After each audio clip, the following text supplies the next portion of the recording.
Now, why are we doing this? It's not to defend Greeks. No sir.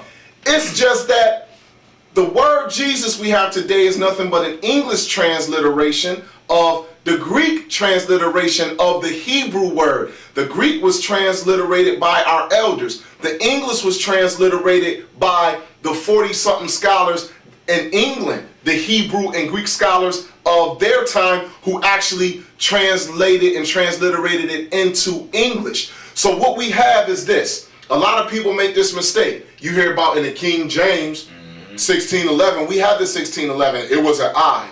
No, it wasn't. It looked like the letter I. Y'all don't even know that's why the letter J, how we see it today, was made. Don't y'all know that a J is nothing but a capital I with the cross taken off the bottom and it's hooked to make it distinct on sight from I. But I and J were interchangeable back then as far as the letter, the character they used to write it. It would always have the J or the Y sound because the J is interchangeable with the Y sound in English. So when you have this, they would call in the 1611, people back in the 16 and 1700s, when they read it, you know what they did them calling Mashiach? They did them calling them yeses. Yeah, that's right.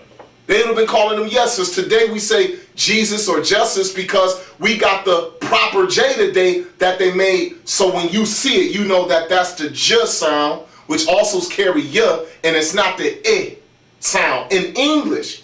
So that's all it is. That's why we accept the word Jesus, because we understand where it come from, okay? Now, let us go and show you that it wasn't a conspiracy. It wasn't a conspiracy. Y'all love this, right? Now, we showed you the book of Joshua, or Yeshua, which is Jesus in Greek, and we showed you it written in the Greek characters. That's not Zeus that we saw. Zeus is Zeta, Epsilon, Upsilon, Sigma. That's right. Zeta, Epsilon, Upsilon, Sigma. That's Zeus. That's not this word. You cats are dishonest. Y'all see that Apocrypha? Brother Nashan. That's Apocrypha. Why don't you tell them, would you, no, we're going to read something first. Do you got that, bro? Yeah, that's in, where we at? We going into the book of Esdras. Now, this is Esdras. This is actually supposed to be another continual writings of Ezra. That's right. Go ahead, Esdras. We First Esdras. And we're going to go into the 9th chapter. First Esdras 9. And we're going to look at verse 19. Verse 19, okay. This is the same Joshua, the son of Josedek, who was the high priest in Israel in the days of Nehemiah and Haggai. Talked about in the book of Ezra and Nehemiah? That's right. Who came out with Zerubbabel.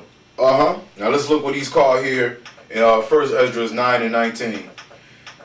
Of the sons of Jesus, the son of Josedek, and his brethren. That's all I want. That's all I want. You got Jesus, the son of Josedek. Read that again. Matter of fact, let me just start from verse 18 let you know that who this was by context. Go ahead. And of the priests that were come together and had strange wives, they were found. Of the sons of Jesus, the son of Josedek, and his brethren. So they're going to read all the priests who had these strange wives. Y'all know, y'all read Nehemiah, these brothers made a pact and they put the strange wives and their children away, right? That's right. But Jesus, the son of Josedek, but who is he? He's none other than, in the scripture, he's actually called Joshua. That's right. And Joshua in the Old Testament. But here he's called Jesus. Why? Because for all you Hebrews, it's verse 19, right above where my finger is. You got that? Yeah, it don't get in all the way, but okay, it's good. We'll probably even post it on a still image so people can see it good. What you have here, brothers and sisters, is the fact that what a lot of you Hebrews who love the Apocrypha may not know or want to admit, if you do know, the Apocrypha was written in Greek. That's why it says, but it would have been written the same way as this would have been written. It would have been written as Jesus. But when the Apocrypha was translated and transliterated into English, because the whole Apocrypha is written in Greek, that is the correct word. And can I just read it real quickly? It's in the book of Ezra. Did you have that text? Go ahead. No, you go ahead and quote that. I would just want to read this just to show you that in the Bible, in the book of Ezra, chapter 3, verse 2. This is the same one we talking about. Jesus, the son of Joseph. Right. Same account, right? All right. This is Ezra 3:2, and it says, "Then stood up Jeshua, the son of Josadak, and his brethren the priest." So it's the same guy. Jeshua is also Jesus or Jesus. Y'all getting caught up in the J and all of that. Don't let nobody tell you that this is Zeus. Why was it a conspiracy against Jeshua? No, it was honest, wasn't it? Was it a conspiracy against the son of Nun? No. But let's look at something else. Let's show you something here. Let's go to Acts. Let's go to the book of Acts. We're going to go to Acts chapter 7. This is the famous speech that the elder, the great martyr Stephen. This is what the great martyr Stephen gave, right? This was his testimony against Israel for their folly against the Most High and not believing in Yeshua, his holy Messiah, or Jesus, his holy Christ. But look at this here. Verse 44. Go ahead. Chapter 7 of Acts, verse 44. All right. Acts chapter verse 44. And it reads, "Our fathers had the tabernacle of witness in the wilderness, as he had appointed, speaking unto Moses, that he should make it according to the fashion that he had seen, which also our fathers that came after brought it in with Jesus into the possession of the Gentiles." Go ahead. Let me read that one more time. "Which also," verse 45, "our fathers that came after brought in with Jesus into the possession of the Gentiles." So it's talking about the tabernacle that Moses made, that it came with our fathers into the land of Canaan. But who took them into the land of Canaan? Jesus did. Let me finish reading that. It was Jesus who did that. Let me finish reading that just so we know that this ain't talking about the Jesus in the New Testament. Okay. Yeah, go ahead. We'll read that over. Verse 45.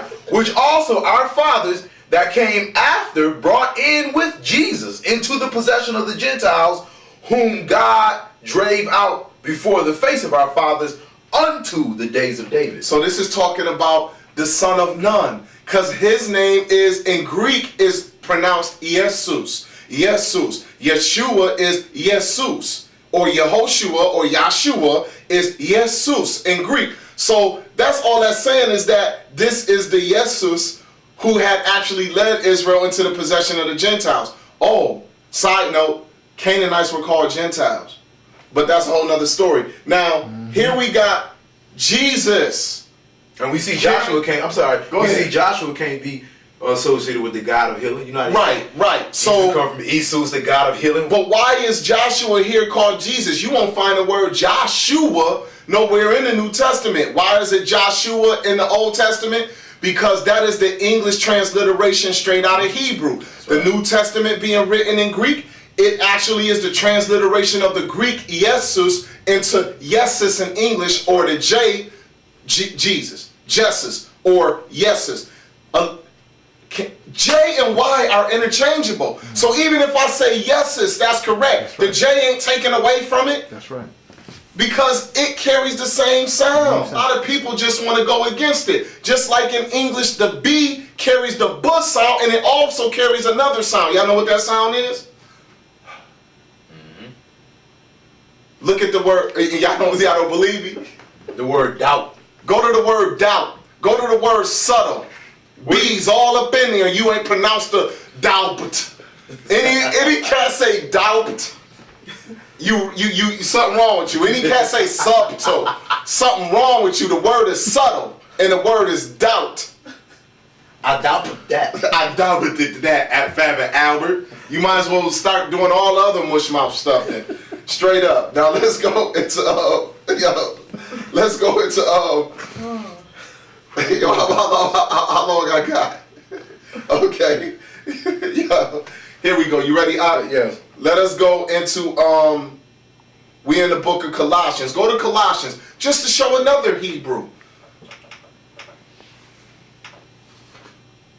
Brother who ran around with Paul. Go ahead. Starting at verse 10. This is Colossians 4, verse 10. "Aristarchus, my fellow prisoner, saluteth you, and Marcus, sister's son to Barnabas,